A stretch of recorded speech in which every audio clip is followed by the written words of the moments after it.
नमस्कार, मैं श्रेया शुक्ला और आप देख रहे हैं देश का सबसे भरोसेमंद digital news channel VK news. खबर उत्तर प्रदेश के आगरा से है।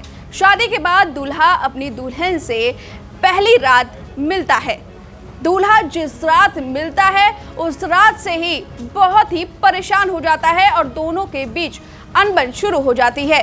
और ये अनबन इसलिए होती है क्योंकि दूल्हे को पता चलता है कि दुल्हन का प्राइवेट पार्ट अभी तक विकसित नहीं हुआ है, जिसके बाद इस बात को छुपाने के लिए घर वालों से वो छुप छुप कर अपनी पत्नी को अस्पताल ले जाया करता था और उसका इलाज करवाता था।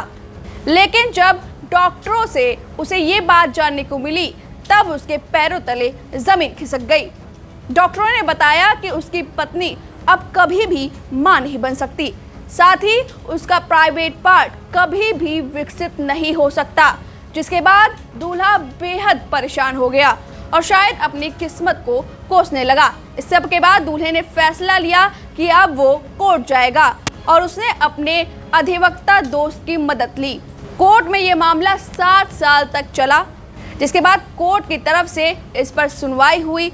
7 साल बाद इस पर फैसला कोर्ट की तरफ से लिया गया कि इस पूरी शादी को कैंसिल यानी कि शून्य करार दिया जाएगा, यानी कि इस पूरी शादी का कोई भी अस्तित्व नहीं है।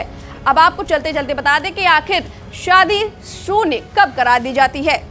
हिंदू विवाह अधिनियम 1950 की धारा 11 में शून्य विवाह से संबंधित है। धारा 11 में शून्य शादियों के बारे में उल्लेख किया गया है। इसमें बताया गया है कि कब किसी की शादी शून्य हो जाती है, यानी कि आधारहीन हो जाती है, उसका अस्तित्व नहीं रह जाता। शून्य शादी वो होती है जिस विवाह के आरंभ में कोई वजूद नहीं रखते तथा वह शादी जो अधीन विवाह के पक्षकार पति पत्नी नहीं होते। शून्य विवाह वह होता है जिसे मौजूद ही नहीं माना जा सकता। शून्य विवाह का अर्थ है वह विवाह जिसका कोई अस्तित्व ही ना हो, अर्थात अस्तित्वहीन विवाह हो। किसी भी वैध विवाह के संपन्न होने के बाद पुरुष और नारी के मध्य विविध वैवाहिक संबंध स्थापित होते हैं, परंतु यदि विवाह शून्य है तो कोई भी ऐसा संबंध स्थापित नहीं होता है। उन लोगों के बीच केवल यौन संबंध स्थापित होता है तथा दोनों के ही एक दूसरे के प्रति कोई अधिकार तथा दायित्व नहीं होते।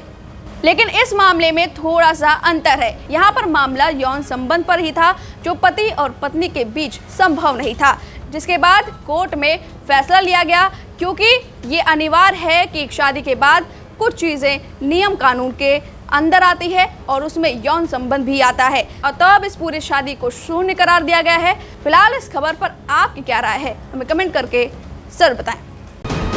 वीके न्यूज, राष्ट्र के नाम।